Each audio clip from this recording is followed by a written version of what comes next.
me tell you a story from, this was a long time ago. My daughter Evelina was just 5 years old at the time.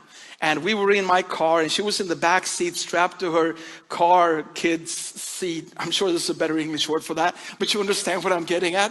So she was back there and I was driving. And I was driving home to get a document and then we would be on our way. And as I drove up to our driveway, see, at the time we lived in a house that I actually built myself. I'm very proud of that. And it was on a hill. So the driveway was kind of sloping. So every time I parked, I needed to make sure that the gear is in parking mode and the emergency brake is pulled and everything. So I made sure of that. Then I turned to Evelina, back in the back seat, and I said, hey girl, I'm just gonna run in and get a document. You just sit there and I'll be back in a minute, okay? I got a thumbs up from my 5-year-old. I ran out of the car, ran up to the door, got the key out. Just as I was about to put the key in the door, I heard the most horrible crashing sound behind me. And I turned around and the car was not in the driveway anymore. It had rolled backwards out in the street, crossed the street, went straight through the fence of my neighbor's garden and was now parked inside my neighbor's garden. But Evelina was standing on the driveway, exactly where I parked the car. So I ran up to her and I knelt and I said, Evelina, what happened? And she said, well, Dad, you were gone for so long. It's been like 8 seconds, okay? That's what I try to tell my wife later on. It was like 8 seconds. You were gone for so long. So I was just sitting in the back seat going, I wonder how that emergency brake really works. So she unbuckled herself and crawled to the front seat, put the gear in neutral and let go of the emergency brake.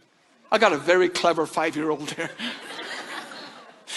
But then I asked her, but the car must have gone backwards immediately. How did you get out of the car? Because even if she managed to open the door, the car going backward, the door would have crushed her. And she was standing at the exact same spot where I parked the car. And she looked at me and said, well, Dad, an angel lifted me out. And she shared her story about how she let go of the emergency brake. And immediately it was like time stopped. And she saw this angel coming into the car, grab hold of her, carried her carefully out of the car and put her gently down on the driveway. And when I heard that, first of all, I honestly have to say, okay, angel, if you were busy getting my daughter out of the car, could you have stopped the car? I'm sorry, that's horrible.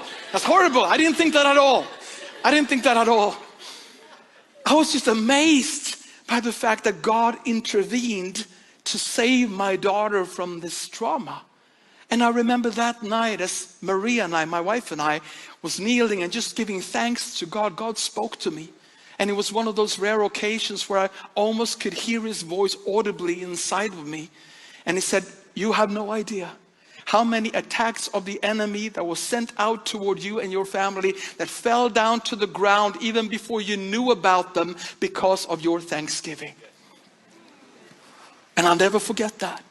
With that, I'm not saying that if you've suffered tragedies or hard times in your family, I'm not saying that that is because you haven't thanked God enough.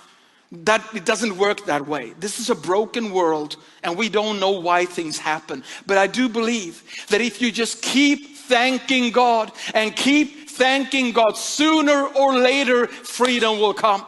Sooner or later freedom will come. Sooner or later that fish is going to spit you out on dry land if you just keep thanking God, because gratitude brings freedom. Amen.